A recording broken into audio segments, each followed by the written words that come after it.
What century do you come from? The 21st, perhaps? Basically, end of the world. The mission to... I really think you might. Here come the drums! So here it comes, the sound of drums. Here come the drums, here come the drums. Dun, dun, dun, dun.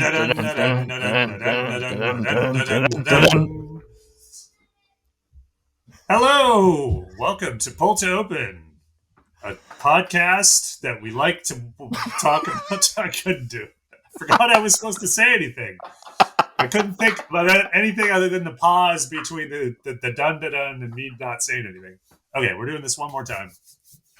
All right, do it from the top. Let me do it from the top. We're a podcast. We're an ongoing quest. Okay, I gotta open the document. I don't even have it open. I gotta refer to the document. All right, Pull to Open the podcast. There it is. All my notes that I haven't attended to. We're not a podcast. We're a quest. All right. In 3, 2, this is it for real. 1.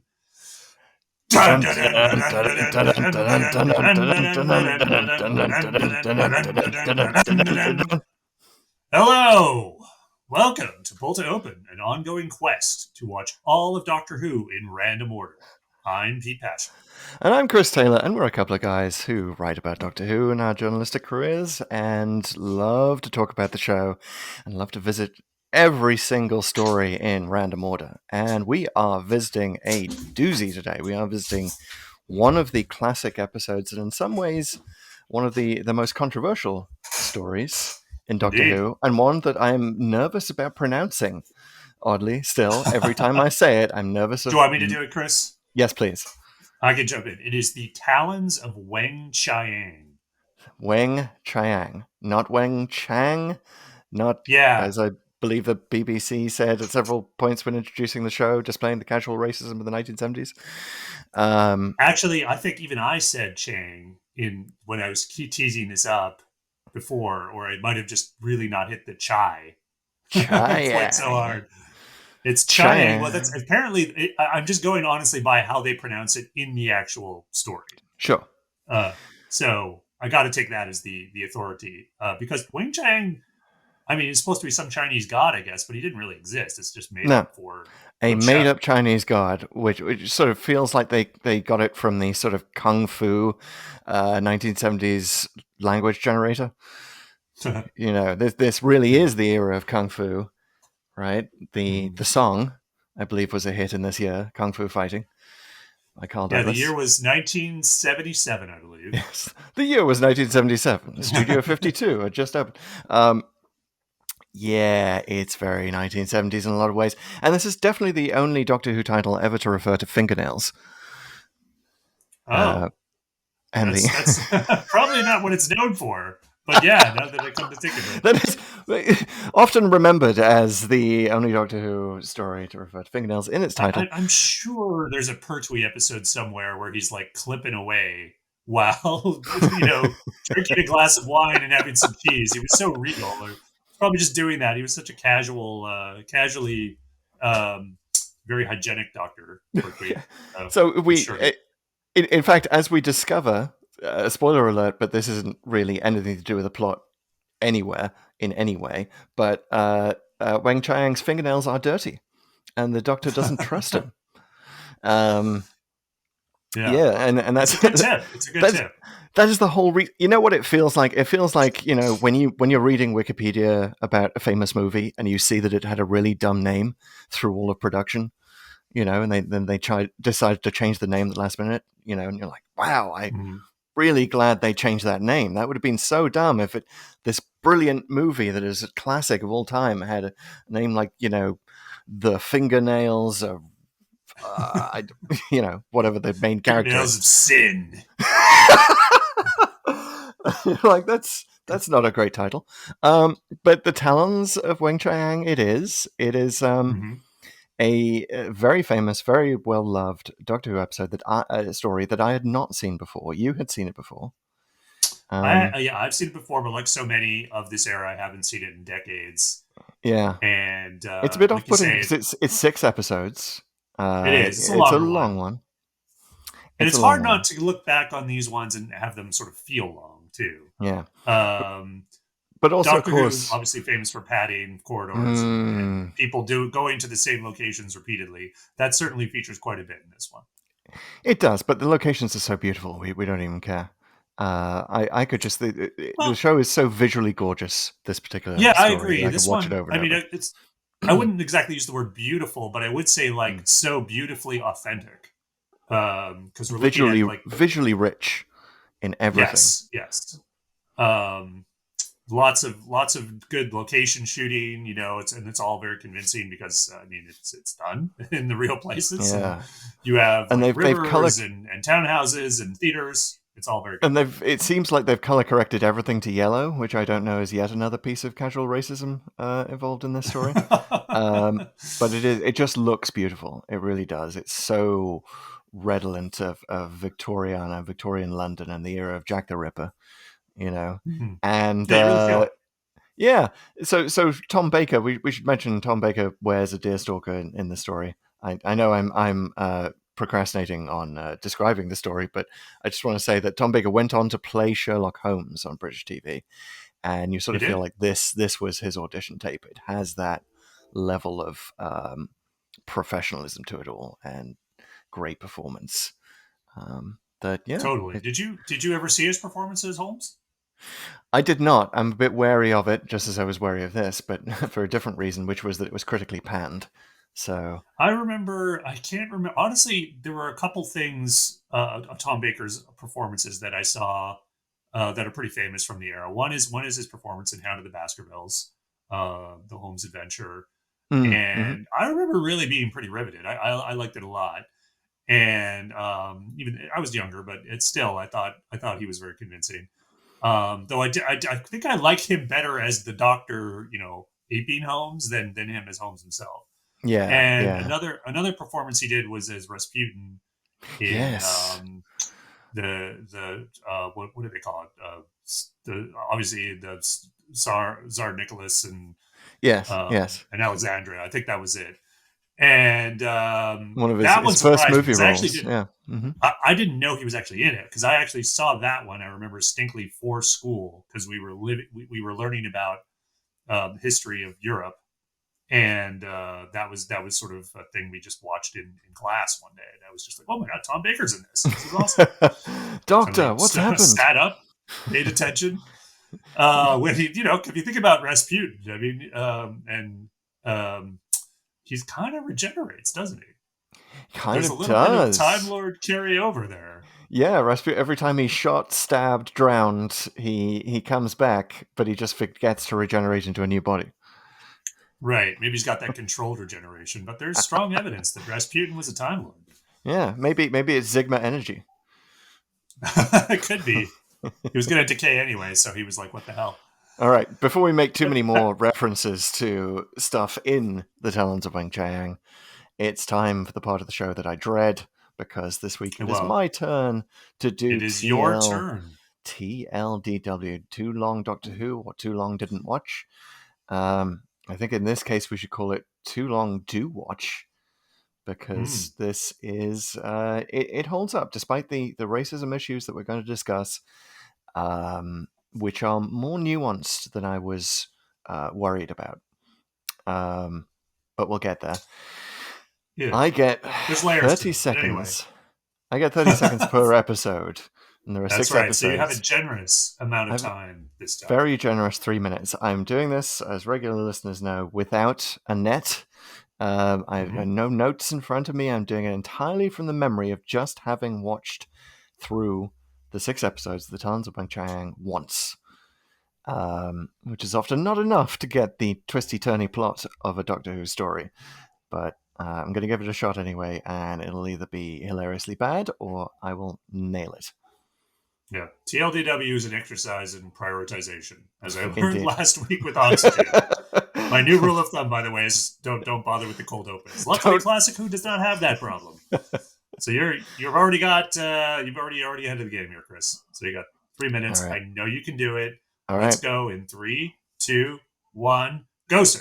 Okay, so it's London, 1892. The Doctor and Leela arrive in the TARDIS, and they go to the theatre because the Doctor wants to show Leela what her ancestors did for entertainment. And in the theatre, the Palace Theatre, run by Henry Gordon Jago, is a magician, Mr. Chang, Li Shei Chang, and his gang, he and his gang appear to be abducting women, and a cabbie comes in and complains, and then the cabbie gets killed, and the Doctor encounters the Chinese gang dragging the body towards the river, and gets involved in a fight, goes to the police station, and Mr. Chang comes down to the police station and gets the gang member to commit suicide, and it turns out that he's killing all these women, Jack the Ripper style, and then feeding them to the Sigma energy experiment thing of his master, who is supposedly the Chinese god Weng-Chiang, actually turns out, spoiler alert, to be Magnus Greel, a scientist from 51st century Iceland, who is trying to steal the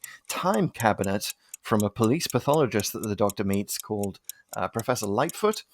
So the Doctor works with Jago, who's just this wonderful character in the theatre, and he sort of dances around Chang. Chang has a puppet called Mr. Sin, who turns out to be a pig homunculus from the 51st century that has been stolen and taken back through time. Magnus Greel turns out to be the first person to travel back through time, and he's trying to sustain himself by turning all of these ladies into Sigma energy. Leela is captured at some point. There's the giant rats down in the cellars that the Doctor and Leela encounter, and that Chang, in his efforts to steal the time cabinet from his master, ends up getting his leg bitten off by one of the giant rats, and ends up helping the Doctor. And the Doctor and Leela trace Chang through the theatres, lots of Phantom of the Opera stuff, chasing around the theatre with Jago, who's convinced that the Doctor is with Scotland Yard and that he is sort of the assistant. And the Doctor also has some wonderfully Sherlock Holmesy stuff with Lightfoot as well. Eventually, Jago and Lightfoot team up, and they try and sneak into Chang's office, digs, lair, whatever, and they get captured, and quite worried about what's going to happen to them. And then it all ends up with the Doctor confronting Magnus Greel, and Leela shooting at him, and the pig homunculus going crazy with a giant laser gun, and in the end, Greel gets killed by his own Sigma energy thing that the Doctor actually pushes him into, killing him, and then he buys everyone muffins from the Muffin Man and disappears in the TARDIS, and Jago is convinced that it's just a Scotland Yard thing still. 3 minutes! Police box disappeared! Yes! Boom. Oh my goodness. Nailed it. That was great. Yeah. I think by abandoning the plot, process by process, because there's a lot of back and forth within all of that, right? To the sewers, to Lightfoot's house. Yeah, I couldn't say you got it all perfectly in order. No, but no, I couldn't confirm it either. But I'm impressed you got the Muffin Man in there. I didn't get Peggy, though. Peggy is a famous character among Who fans who sees the corpse of the cabbie, right, when it's dredged up from the river, and just chews up the scenery with a, it were horrible, sir. Oh, yes. Oh, my goodness. Yes. So she's fantastic. There's a few good bit players, female bit players in this. There's her. There's the one prostitute that Chang walks up to in the morning, who has kind of a memorable role. Is kind of like she's just going to bed, or she's had obviously a night. Yes, indeed. That was quite an adult moment for classic Doctor Who, for a show for kids. Yeah, and really, really unsettling. I mean, that really showed the depravity of like what Chang and Greel were up to. Just sort of grabbing these women and giving them some kind of story, and then the hypnosis. All of that was just really kind of creepy, and a good sort of way to show Leela in that particular scene, like her ability to kind of like not just, and this is a strength of Leela, but it's definitely shown there, not just sort of hang around the Doctor, ask what's going on, get into trouble, et cetera, et cetera. Like she very proactively is like, I'm going to take care of this.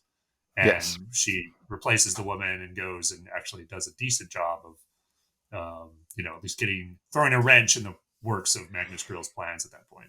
It is a great story for Leela. She has so much agency in this. She kills the Chinese gang member who's following the Doctor. Yeah, she right off the straight up bat murders a guy. Yeah. I mean, and then goes to the police station and just sort of straight up admits it while the Doctor tries to shush her in a hilarious moment. The police don't even notice. She just admitted to doing the murder.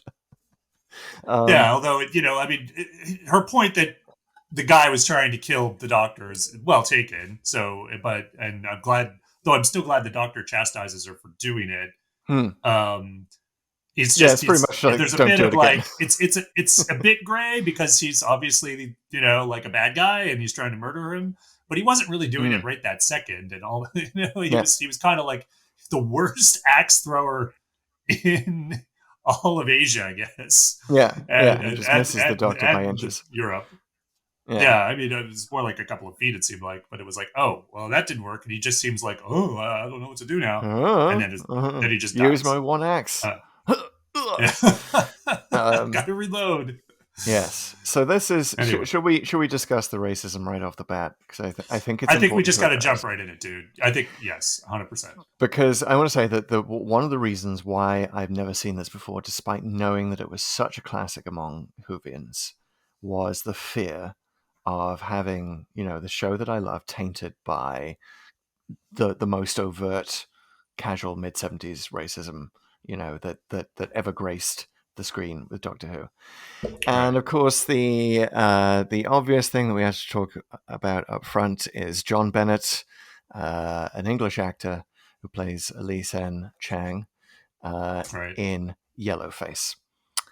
And it's not just any Yellowface. It is like his makeup is caked on so much that his eyes cannot move. Like they've really over-egged the pudding when it comes to making the eyebrows look the eyes look shiny and slanty and it's just horrible. It's horrible makeup that you would never do today. A lot of people say you couldn't make the Talons of Weng-Chiang today because of the racism. I don't think that's true. I think that today you would have much more of a focus on the normalization of it in Victorian culture. Right? It is surprising in the dialogue there. Chang gets many moments where he gets to point out how racist the English are, which is kind of nice. There are some really good moments. Yeah, I think. And he plays with it. There's so many unfortunate things about it, but to your point, I think it could be remade in such a way that is taking, I think, what was probably unintentional in the script in some places and making it more intentional and more of a biting commentary on Victorian culture, casual racism of the past. You kind of also have to flesh out just generally the stereotypes of the supporting characters, which aren't even really characters; they're all stock characters, like all the gang members. Like you literally don't get any depth whatsoever on any of them. I think there's one guy credited in the credits of like Ho, but I don't think I couldn't pick him out of which one he was and what he was doing.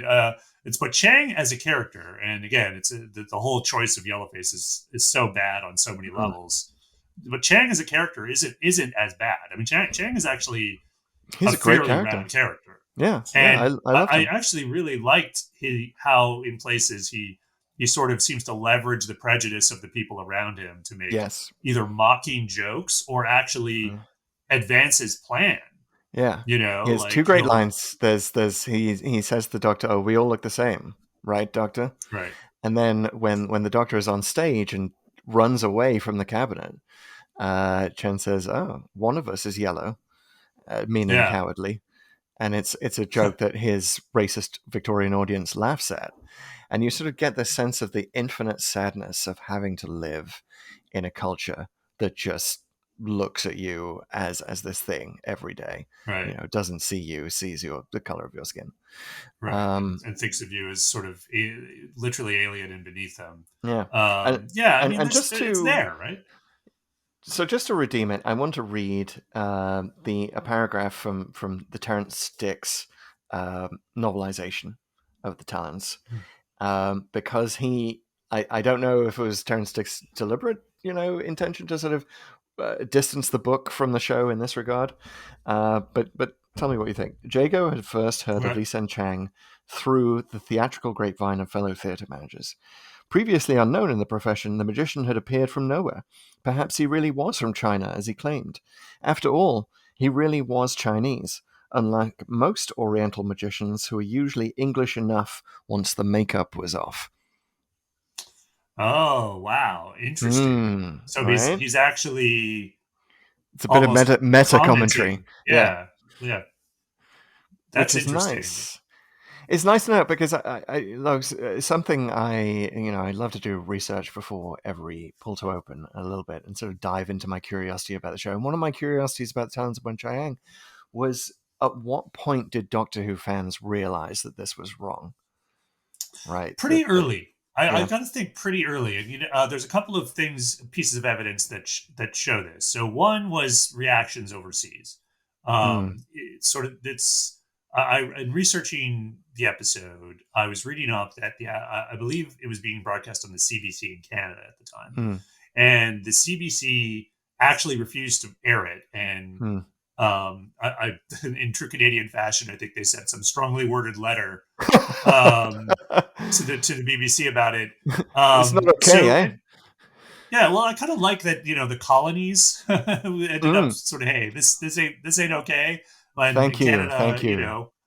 There's a lot. I'm half Canadian, if not people like listening aren't aware, and I'll be the first to criticize Canada for many of its flaws. But I mean, one of the things that is pretty nice about it is that it really lives and walks the walk as much as it can as a British colony of multiculturalism. Yes, and I think that sort of DNA in that country, and the fabric of that country, sort of made it sort of stand up and realize, this really isn't right. So this happened immediately on the first Canadian screening, like 1970. I believe whatever? So. I think it was like 1980, so it might not have been the first one. My research didn't go down that far in terms of when it first was. Roughly contemporaneous with the British screening. Yeah. And the other thing that I remember is that I remember opening up my Doctor Who magazine, and this was probably the late 80s or early 90s. And there was an article that was just extremely critical. Like, it actually took me by surprise. I was taken aback, and it was very memorable. I don't have that issue anymore. I was looking for it as I was, again, prepping, but it seared me, because I never actually thought of the episode in that way. I picked up on some of the stuff that, the knowing jokes of Chang and the sort of references to racism. But I remember I'd seen it like probably a few years before. I was a little younger. I was probably in my early teens, if not 11 or 12. And, I don't think I even really picked up on that. Does that guy just look weird, or is it a guy in makeup like the John Bennett playing Chang? I was just really naive watching the whole thing. So when I read this article in Doctor Who magazine, I was like, wow, this they're making a lot of good points. Particularly, it made a big issue about the issue of representation, and that and this is if you think about it, like about 20 some years, maybe more, before Oscar's So White. And I was it was one of the sort of I was young, but it really made me think, like, interesting. Like, I never really thought of it that way. I thought it was just sort of a very important article. I think, wherever you sort of come down on what the representation question but I mean, it was really good that it just sort of brought that out. And I think there was some reaction to it from readers, and there was probably a lot of defensiveness off the bat. So I don't know if they went there for a while after it, but the fact that it went there at all. Using this as a teachable moment for Doctor Who fans, I think, is a very good way to have it still be a very important part of the conversation and allow you still to enjoy one of the finest Doctor Who stories there is. It is now available on BritBox since 2020, I believe, with a warning beforehand. that I think is sort of nicely worded and allows us still to see the show instead of, censoring it completely. Saying it Doctor Who reflects the attitudes of the time, I think is the phrase it uses, right? Right, something like that. It took me by surprise to see those warnings, but it looked like I was also like, oh, of course. Yeah. Like as soon as I saw it, I was like, oh, yeah. But obviously those are brand new. I'd never seen them before. I've seen them on BritBox before because I've been watching a 1970s sitcom that I loved called The Good Life, which I believe over here screened as Good Neighbours. About a British couple who go back to the land in their suburban backyard. And a few of these shows would have this warning before it, and I'd always be like, "What? I don't remember any racist jokes in this thing. Like it was super hippy dippy, back to the land '70s kind of thing." But it turned out there was one where it had that warning, and it was Tom, the husband in the show, doing a Confucius voice. So yeah, yet again another sort of casual Asian racism moment. And I've got to say, the moment that made my heart sink the most in Talons of Weng-Chiang is not the yellowface acting, because that's sort of the way, like, once he's in that makeup, he does great. Okay, right? Yes, they should have chosen an Asian actor. There are plenty on British TV in the 70s. There's no excuse for this. But worse than that is the fact that the Doctor himself is casually racist in the Talons, and we should definitely. What are you referring to specifically? That.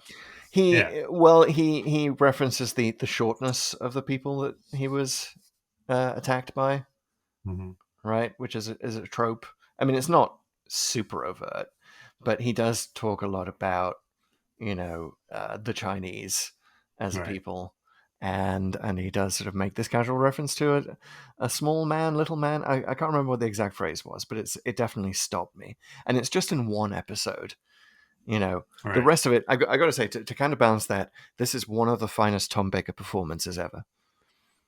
I have to say. He's fantastic. He is at the height of his powers here. He is just floating through this story, effortlessly making it just brilliant. So much fun to watch. That's a good transition to sort of talking about the other elements of the story, but just to kind of also comment on what really sort of stopped me, and I had to actually rewind it to hear the actual dialogue, was Lightfoot, who supposedly spent some time in China, actually uses I don't think we can even say it, the CH word. The CH word to refer to Chinese, and that's rough. And the thing is, rough, but also reflective of the Victorian era. He makes a that's subtle. why I'm a little. He also makes a subtle reference at that moment to the Opium Wars, right?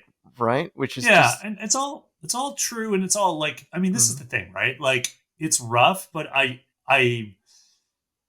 to your point, it's like if you were making like a screen accurate version of how people would talk about Chinese people back then, people would just do that, and it'd be casual, and it wouldn't be done with malice. It would just be, that's what they say, and that's exactly sort of how it's played. Though you never get, and this is it's not, honestly, that wasn't so much the issue. It is the real thing that's a real shame is the Doctor, who typically is the person shaming, or at least giving a tisk type remark to people who do have those attitudes, says nothing throughout, or virtually nothing. That's the thing. Really disappointing. You've really put your finger on it. It wasn't just that the Doctor is casually racist in what he does say. He is, and this is a very, very 2021 thing to talk about, he's casually racist in the things that he doesn't say. He doesn't speak up. He doesn't speak out against the racism in Victorian society when he encounters it. Especially given that he has such a great relationship with Jago and Lightfoot. He could correct them a little bit. He could try and make them a little bit more enlightened. It is what the Doctor would do. We absolutely know this in our bones. And I know he doesn't have to lead a revolution. He doesn't have to change history as we know it. But he does this before. I mean, he does this before and since. Like if you think about Pertwee episodes, like the I'm thinking of The Colony in Space, where there's an Aboriginal population that he sticks up for. Similarly, Power of Kroll, which is actually just a season or two later. The Swampies in that one. So it's not like the show hadn't done it before or since. It's just it's when it comes to real people and real races here on Earth. It's just too bad it got a little gun shy. And yeah, Missed definitely. I don't opportunity. know if it's a Robert Holmes thing, like it's reflective of his unconscious attitudes, but yeah, definitely a fascinating historical study in so many ways. Yeah. And it's weird. So speaking of the Doctor Who's normal approach to Aboriginal groups, normally being on their side, there is a lovely moment where the comedy of manners of Leela and Lightfoot is one of the best subplots that's going on here. Totally. And oddly ends with her trying to explain tea and why she should only accept one lump of sugar, which is weird because earlier on he'd actually done this wonderful thing of, because Leela doesn't know how to use cutlery, she doesn't imagine even why it should be a thing. She just picks up a hunk of meat that the cook has left, this brilliant, refined Victorian supper that's been left out for Leela and Lightfoot. And she just picks up a giant hunk of meat and bites into it. And Lightfoot does the same to sort of spare her blushes, which is a sort of wonderfully sort of, A, chivalrous thing to do, and B, sort of, accepting of other cultures and other ways of behaving. So And she there is a tries to nice kind of moment. show some gratitude by complimenting the steak knife. Yeah. It's a good knife. And it's like, come on, Leela, that's not a good knife by your standards, right? Like, Yeah. But But something that can really penetrate. She's trying to be polite. I like that. Yes. Well, so exactly. They're both trying to be polite to each other, and they develop this nice little relationship. I really like the scene in the mortuary where he talks about her being a lady of refinement, and the doctor's there, and she turns to him, "Does he mean me?" And she's kind of delighted, and the doctor's, "Yeah, I don't think so." There's some very clever dialogue in this. It really is. And Leela, speaking of Leela, gets one of the most meta moments in all of Doctor Who history, where the Doctor's like, "Do you know what this is?" I can't even remember what he's referring to. And she's like, "No, but I'm sure my job is just to stand here while you tell me." Yeah, you ask me to tell me. Just tell me, asked me in order to tell me. She gets it. She cuts through his bullshit. I mean, no wonder. I think there was a little more than Tom Baker thinking that the Leela character didn't work that created their frostiness on set. I'm sure he just didn't like sort of having a companion now who would just straight up see through his bullshit. Exactly. Yeah.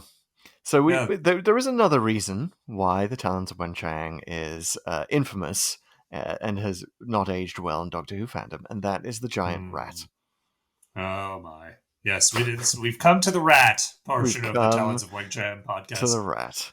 I was actually not that knowing in advance that the rat was kind of famous for being a terrible, terrible special effect. I actually wasn't that taken out of the story, because we're used in Doctor Who to seeing this sort of thing. I don't know why people zero in on the rat. I mean, the rat is bad, and I think it's really bad in a, not just that the effect is bad, but they actually reuse like the same footage of this zoomed in rat a few times, like 2 or 3 times, which makes it even worse. But really, like you're zeroing in on the rat. Like, I mean, you're not the Zarbi, not the Merca, or a host of other special effect monsters I could have, or the Tara Beast, given that we just did that one. The Tara Beast. I mean, classic Doctor Who, it has bad special effects. I mean, like, get used to it, get over it, deal with it. Like, and honestly, I was never really bothered by it. Like, I really, you just, there's always a point in these classic serials where you just kind of have to wink and nod at the camera and like, oh, okay, I can see the zipper on the Silurian, but you know what? I'm going with it because they're making a good point, and the story's really, really good. So yeah, not so bad. And honestly, like, I will say, the Leela getting chased and nearly her leg chopped off or bitten off is actually not bad. That one bit is okay. And honestly, it would have perhaps tipped over the line into too much gothic horror had the rat been more realistic. it would not have been appropriate for kids. Yeah, And I know, totally. Pete, did you say that your kids were a little scared by this story? They were so I watched it, actually, not all of it, with my 8-year-old. I've been watching Mm. Doctor Who, Classic Who, with my 11-year-old, who's gotten interested, Mm. which has been great. But my 8-year-old, for whatever reason, was around, and I was like, okay, well, Doctor Who's for kids. And so we watched the first 3 episodes with her, and she was really frightened by it. Not anything specifically. I think the rat she was sort of interested and fascinated by, but she did, she asked to sleep in our like Mm. my bed that night, Mm-hmm. like my wife's bed, so that mom and dad could sort of reassure her. So And it's I think just it was like really more the the atmosphere of it. atmosphere of it, yeah, the gothic Yes, horror. And people talk about yeah, this, right? The Hinchcliffe Holmes era, the increased levels of gothic horror, and this sort of being the apex of it. yeah, and the deaths that are taken very seriously and really quite ugly, even though you don't, it's not gory, but like the body in the Mm. river, it's pretty Mm. bad. Like that's a scary thing. Yeah. And just like why people are sort of familiar, but also acting in sort of weird ways, and sort of the casual um, detachment of the police. I think it was all a little, all a little real for her. And I'm obviously the father of the year after this, right? Well, Doctor Who exists to give us good scares as kids. It certainly did for me. It never did me any harm. He said, twitching. He said, twitching and hiding behind the sofa. No, I loved getting scared by Doctor Who as a kid. Scared by the Daleks. I mean, that's part of the thrill of it. It is a safe way to scare yourself at 100%. that And age. this one, I think, now that I think about it, what might have been really scary for her is Mr. Sin. And Hmm. to talk about Mr. Sin a bit, I think in terms of concept and in some ways execution, it's probably the scariest thing about the whole serial. Like Mr. Yeah. Sin is apparently this homunculus from the 51st century, With a which pig brain. is, yeah, with a pig brain. So I guess he is a dummy, like is an automaton that has some kind of computer circuit or something, the doctor says, and a pig brain, and it's turned into this thing that likes carnage. Yeah, I think that's sort of the line. it kind of reminds you of the Autons, right? It sort of Yeah, feels like Mr. Sin has his lineage in the Autons, but there's super creepy moments like when the eyes move, the blood drips down the sleeve, yeah, and then the fact that he just goes absolutely ape or absolutely pig at the end, just goes nuts. yeah. Well, also, It's like, it seemingly can't be killed or hurt. yeah, Like there's a knife sticking out of its neck at one point. It doesn't even blink, which completely makes sense because it's essentially a little robot. But yeah, the the bit at the end where he's in the laser dragon and he's shooting down, our heroes, but then all those henchmen come in and he just guns them down because he's losing it, and he yeah. just loves the carnage. I thought that's a horrific moment and could have been made. This might have been a little over the top, and maybe I don't think the decision was to make it less over the top. But you don't even see sort of the lasers at that point. I mean, they could Yeah. have had a bit more close ups or just cut it in a different way so that you really sort of feel the psychoness of it, and a bit of Yeah, I a kind missed of want him opportunity in to. that whole sequence. I wanted him to say hello to my little friend at the end there. It would just. And speaking of classic movies, did you also get Elephant Man vibes from Magnus Greel / Weng-Chiang? Totally, All right, totally. and I had this is forgotten about that. It's actually like it's a reveal you kind of have to do mm, because disfigured guy behind a helmet. At some point it's Chekhov's gun, and you got to pull that off and see what mm, he looks like. But it's really ugly, but it's also like it's one of the least interesting things about Greel and the whole everything that's going on. So I just kind of forgot about it. yeah, but he does. Yeah, he kind of looks frightened when Leela rips his mask off, and it's a legit great cliffhanger because it just to pause on that face is quite Mm. something. So that was Elephant Man. I actually got Elephant Man vibes before that, before we see his face, when he's just in the helmet and he's sort of in shadows in a sort of a brick laboratory, and it reminded me so much of the David Lynch movie, Well, here's the 1980, thing. which was 3 years later. So yeah, I think Greel is a bit of a tragic figure, even though he's evil. You kind of almost feel sorry for him a little bit halfway through, because there's a point actually where my son spoke up. I think it was in episode 4, and he commented that everyone's on the doctor's side now, and he's no longer the underdog. Like, he has the Cops, he has Lightfoot, he has Jago, Leela, and Grill's just fired Chang. And Grill's kind of skulking about, like, he points to Grill for getting his hands dirty, so to speak, and his fingernails as well. But he doesn't have a lot going on. Like, he's getting cornered. Like, usually at this point in the story, it's like the good guys are the underdogs, right? But he was really like getting really desperate by halfway through. It also, in terms of places that the randomizer has taken us before, this reminded me so much of Mordrin Undead, because it is another situation where a guy is basically trying to become a Time Lord, right? Without knowing that's what he's doing. He's trying to use time energy. He's trying to regenerate, just like Mordrin and his colleagues. So it's another sort of cautionary tale for those who would travel in time, that the Doctor will find you and hunt you down and kill you and turn everyone against you, even your pig homunculus.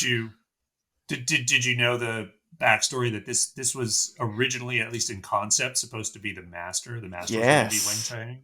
Yes, and it's interesting because I was watching the first 2 episodes of The Friend, who, as soon as they saw Weng-Chiang, they were like, "Oh, I bet that's the Master."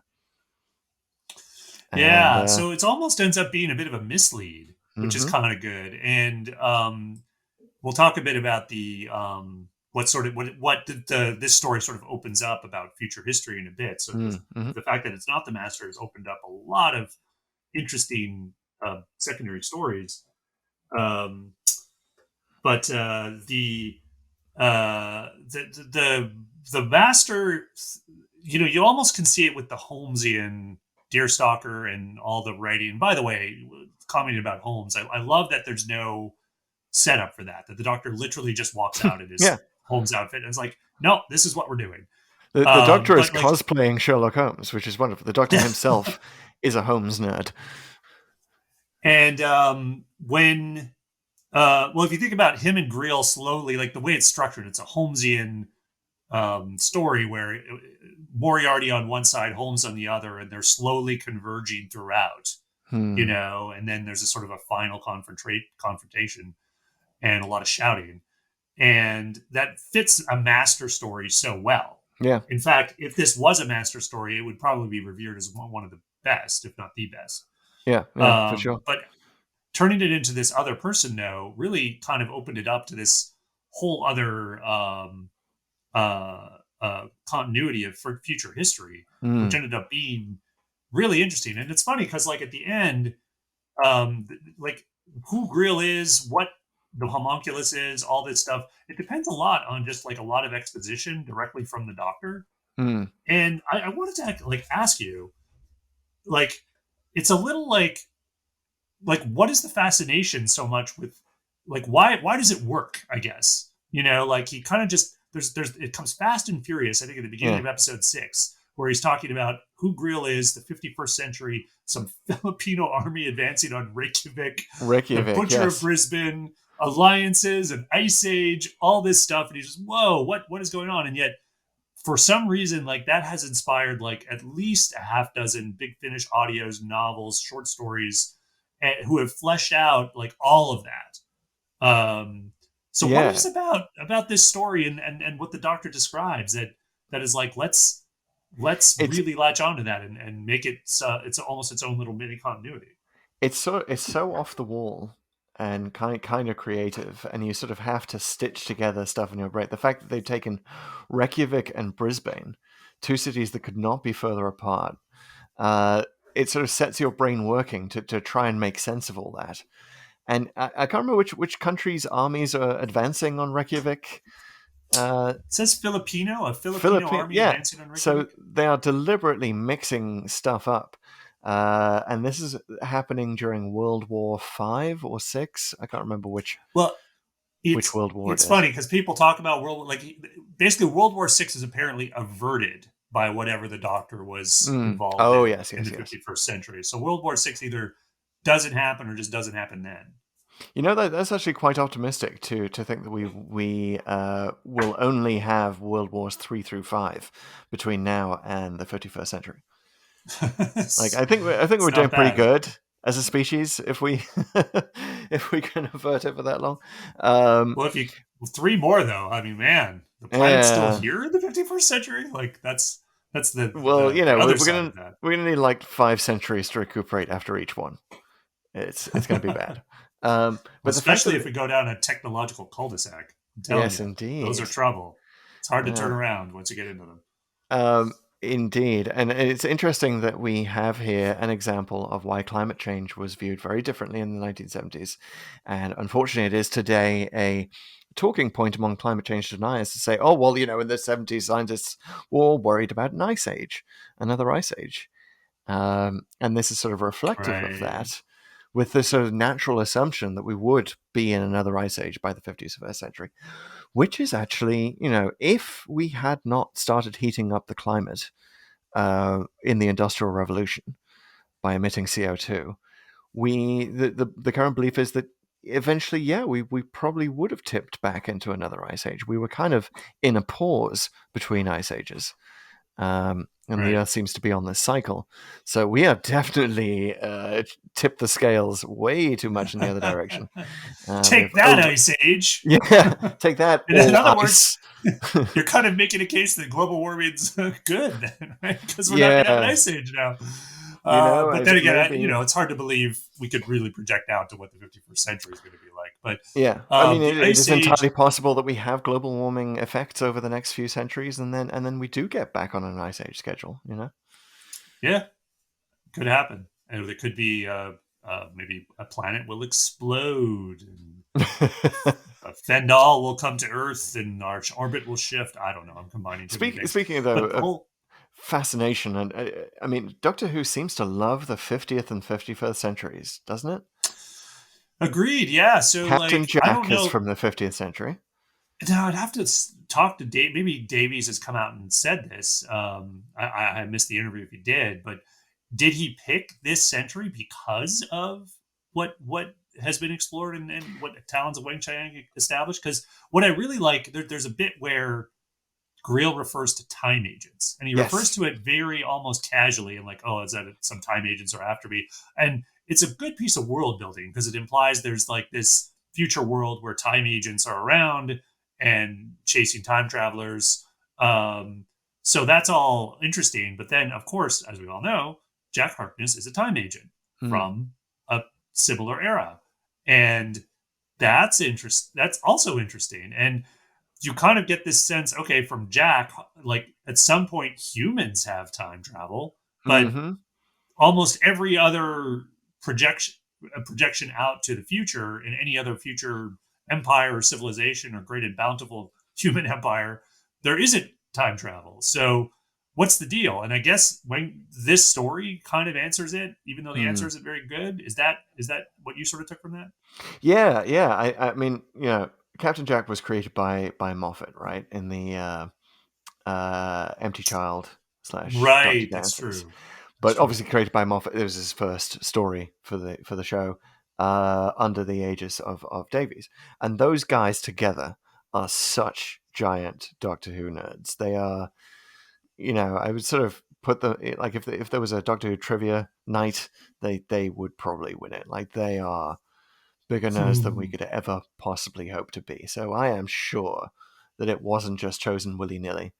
I'm sure. Excuse me, just challenge accepted. Now I'll go toe-to-toe with Moffat. All right. You heard it here first, Stephen Moffat. Because we know you're listening. We know you listen to Pull to Open. I think he might do better on the New Adventures. I think he read a few more of those than I have. But this is why you need a team. I think we'll be a team. I'll be the one focusing on the new stuff. You're more of a classic Who fan than I am. We'll take you on, Moffat and Davies. Anyway, Yeah, so there's that. Getting a bit closer to home, as it were, or to homes. Canine is from the 50th century as well, Right. who we meet in The Invisible Enemy shortly after this. So So again, you kind of wonder, like, how does that work in the sense of like the Earth we never really see Earth in The Invisible Enemy, but um, it doesn't really resemble what I think Grill describes and the Doctor describes as kind of a war-torn planet, or a planet on the brink of war with a lot of. It's basically a dystopian society they're describing. With it's also, it feels a bit like what the original Star Trek imagined the 1990s to be, right? Where that's where Khan came out, and there was like the world was consumed by war, and there was a lot of supermen and just these people with dreams of empire, and thought they had the key to dominance and whatever the next phase of humanity was, which sounds very similar to what Greel was doing with Sigma Energy and his time cabinet. Yeah. So this kind of like Greel. Yeah. Greel definitely has Nazi vibes. He's genocidal. He's the Butcher of Brisbane's very similar to many Nazis were given butcher titles. It definitely, again, for Doctor Who audience in 1977 in Britain that never really left World War II, certainly not until the 80s. It definitely would have read as a kind of a reference to he's a war criminal. He's being hunted down. The 1892 is his Argentina, and the time agents are Mossad out to capture him. So apparently, there's many the adventures that sort of touch again on this whole the backstory here. There's a Big Finish audio that probably does the most, which is called The Butcher of Brisbane. And it's from 2012, and it's actually a Fifth Doctor adventure. And there's actually a point, and I haven't listened to it, but I want to now. There's actually a point apparently where Nyssa gets engaged to Greel. What? And I'm like, wait, whoa! Not since the governor in The Walking Dead hooked up with Andrea have we has there been a head turning like, holy cow, that's unfortunate moment between evil dictator and all I hope is that he cleaned his fingernails for the wedding, because the Doctor would not be happy otherwise.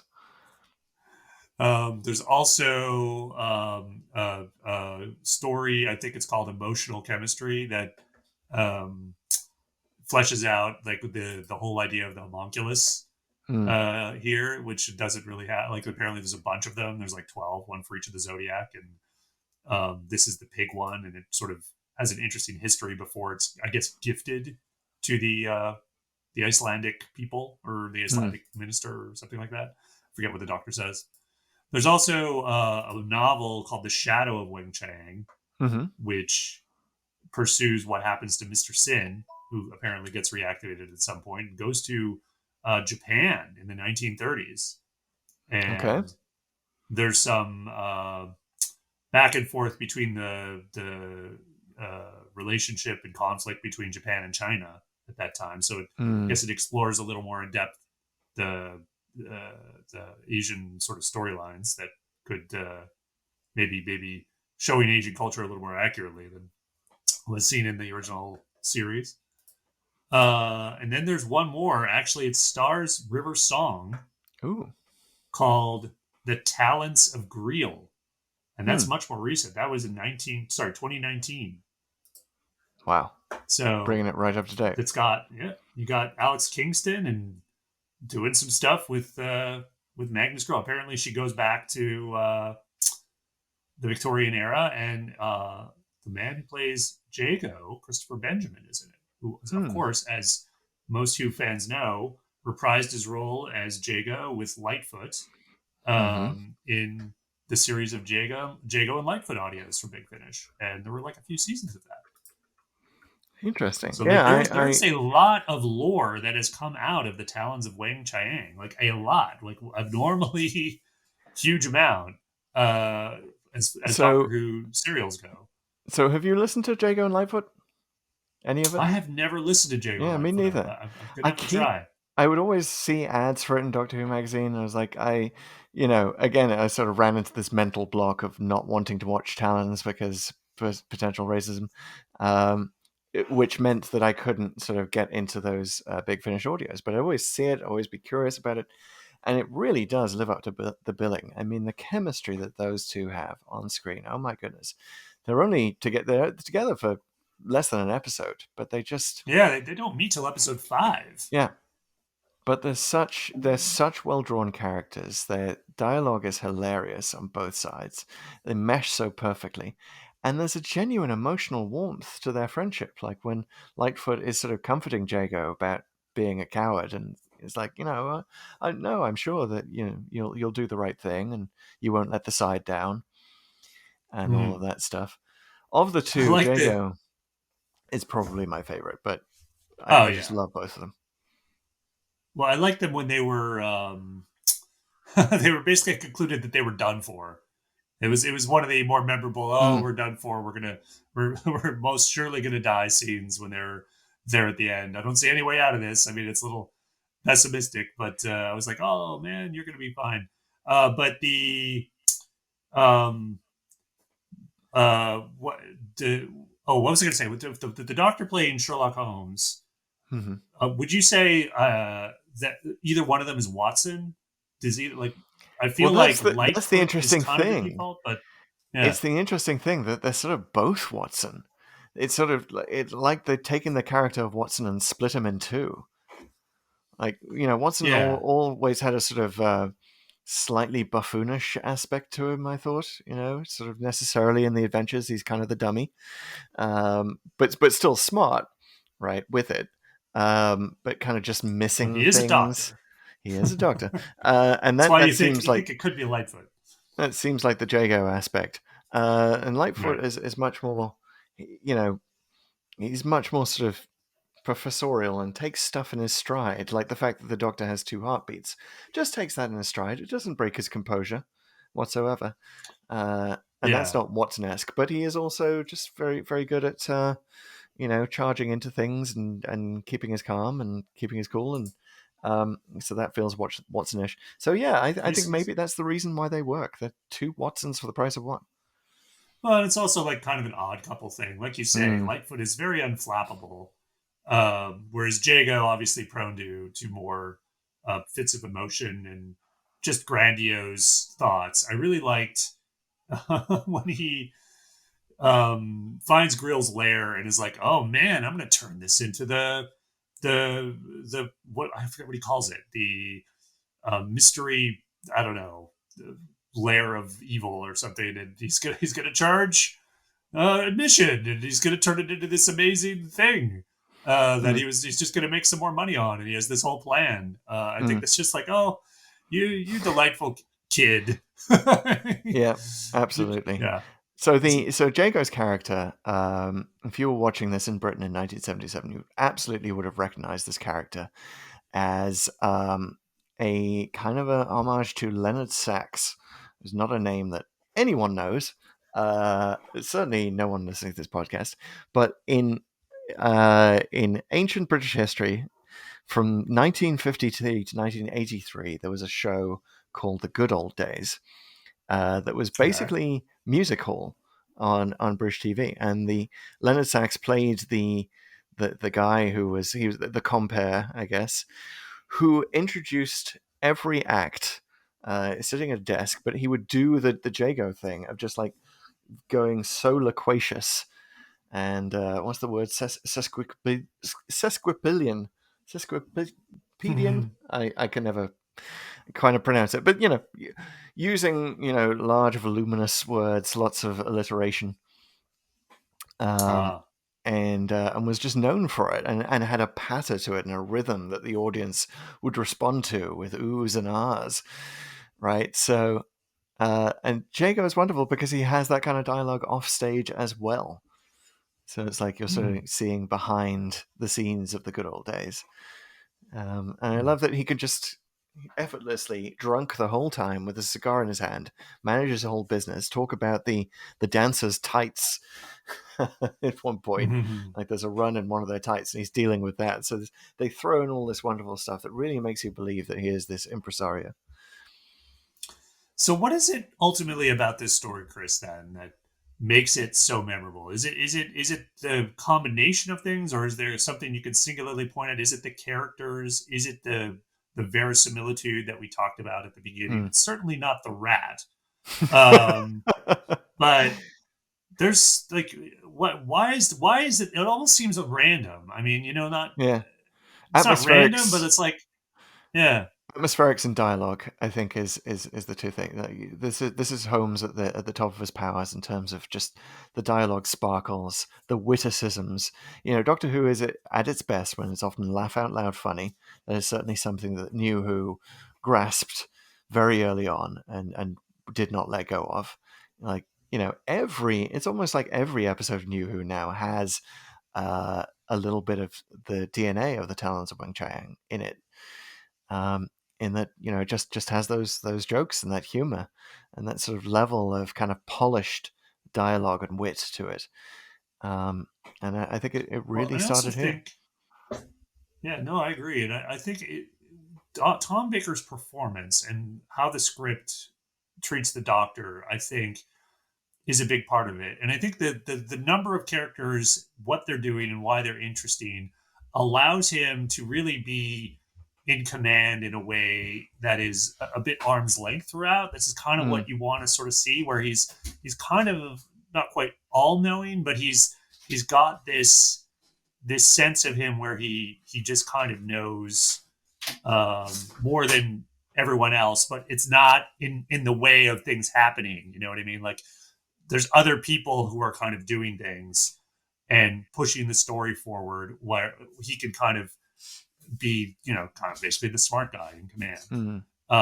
And so I think that's a big part of it. Cause it's really like, sort of like when you think of Tom Baker, like you think of him in this story and other stories around it, like just being like supreme, right? Like, oh yeah, this is when people think of like good memories of Tom Baker really being the Doctor. I think they're thinking of him in this story and other similar sort of Hinchcliffe stories and other stories around it.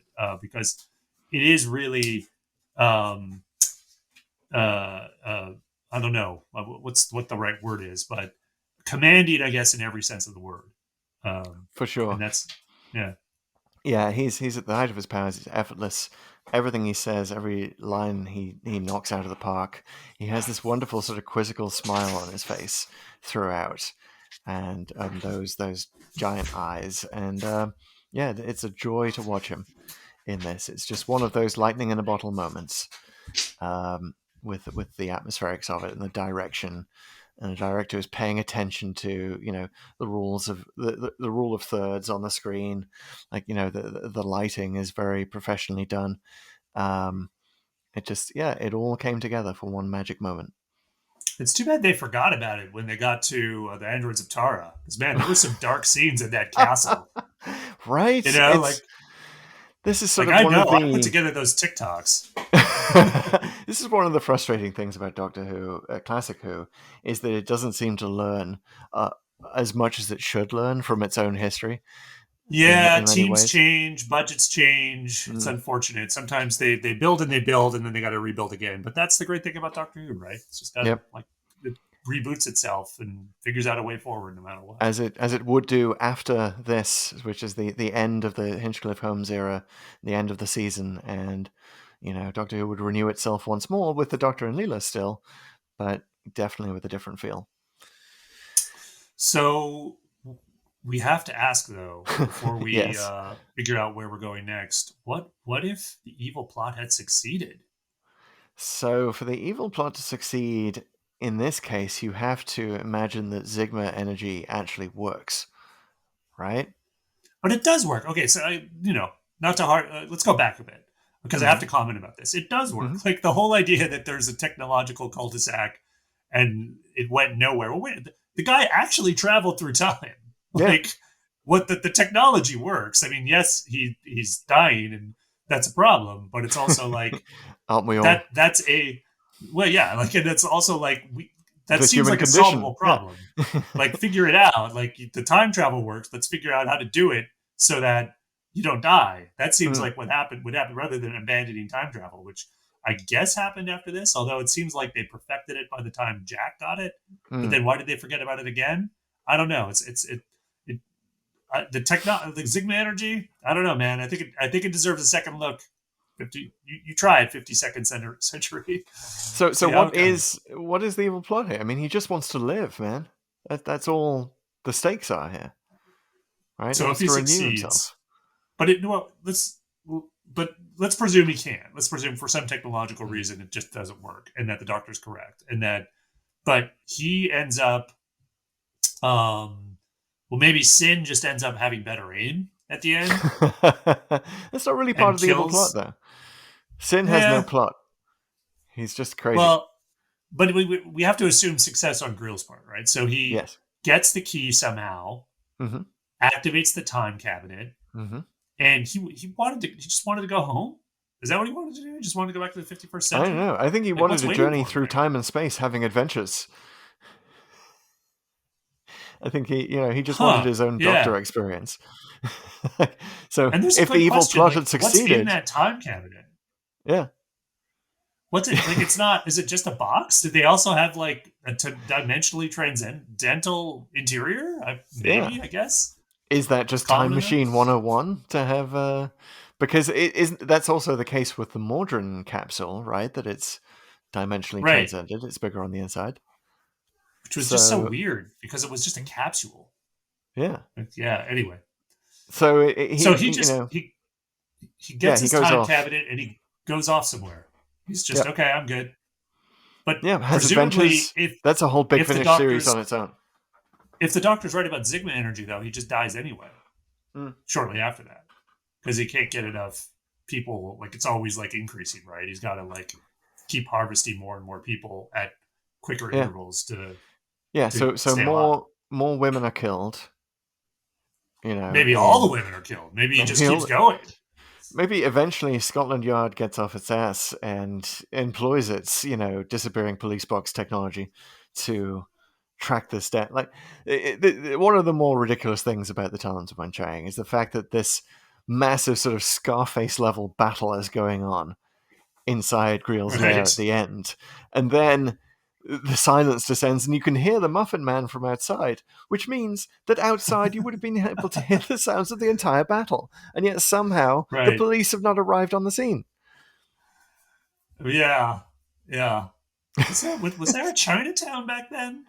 But then again, why would the Muffin Man be in Chinatown? Yeah, okay, so that none of that works. Yeah, I mean, Soho, Chinatown's definitely a part of London. Probably was back then, but still, like, residents would have sounded the alarm. There would have been an investigation. Maybe the doctor was fleeing the scene by going to buy them muffins, before the cops could come. Well, speaking of loose ends, what happened to the other rats? There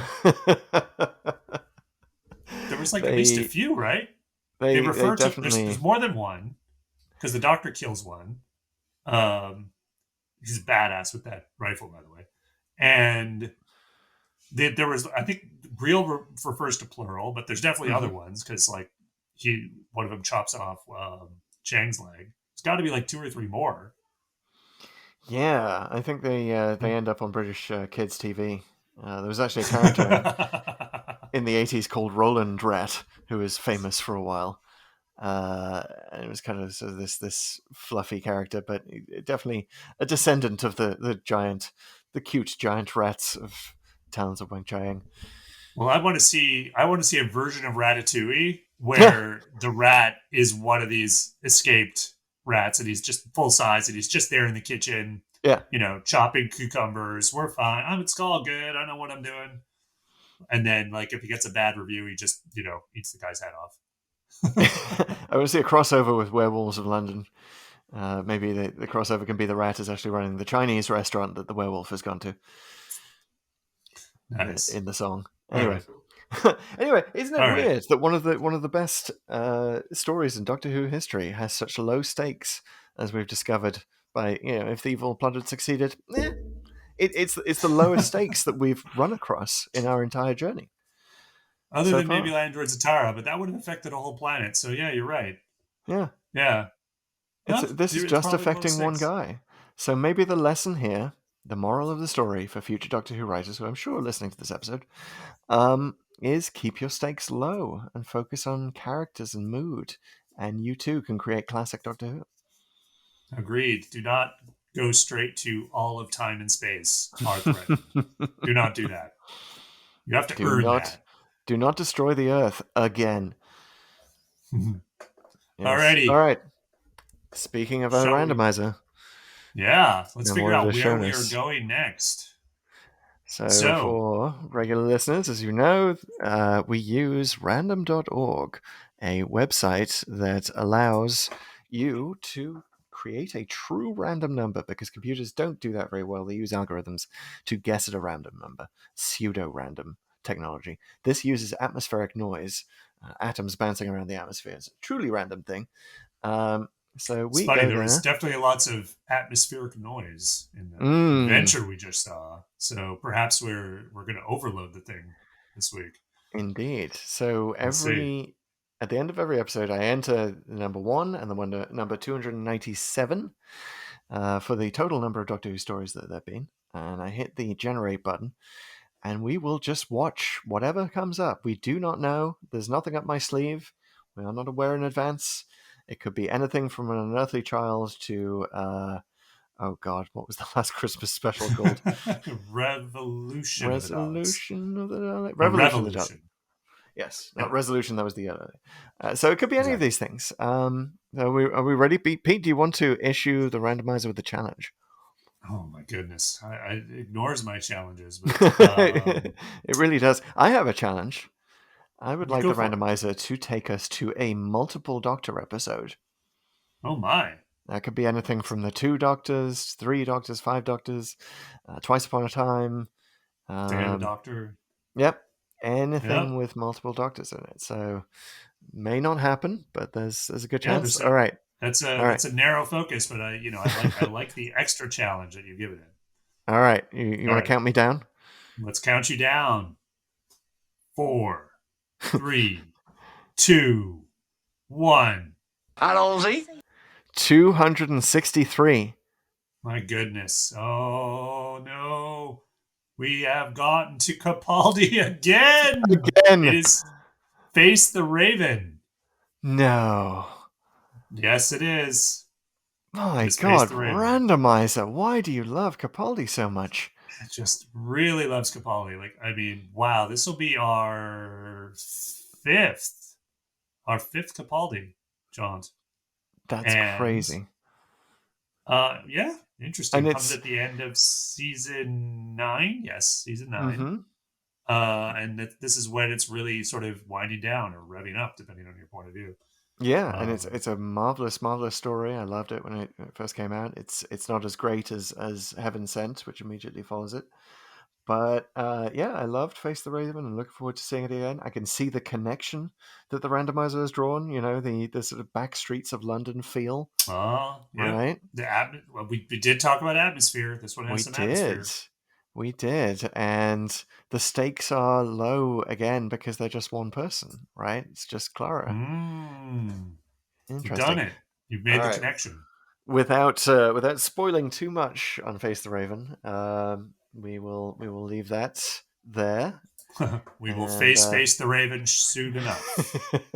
We're going to turn away from the Raven for a moment to exit the episode. Well, thank you for everyone for listening and facing the Talons of Weng-Chiang with us. It was a pleasure going back to one of these, the most classic episodes of Doctor Who, despite some problematic bits of it. Thank you, Randomizer, for finally making me watch it after all these years. I'm glad I did. Thank you, Randomizer. We did it. Hey guys, this has been Polta Open. Thanks for listening. If you have not yet subscribed to us, we are a podcast. And as a podcast, we are available on all your great podcast services, whether that's Apple, Spotify, Google, all the good stuff. If you haven't subscribed, please subscribe and leave us a review. We love reviews. We love 5-star reviews especially, but we're certainly not going to tell you what to write. Just leave us a review, and we will talk about your review on the pod. Follow us on social media. We are super active on TikTok. We took a bit of a break, but we're back up, sharing stuff around. And we are at Pull to Open on TikTok. And on Twitter and Instagram, we are at Pull to Open 63. And there you have it. We will be back for Face the Raven. See you next time, folks.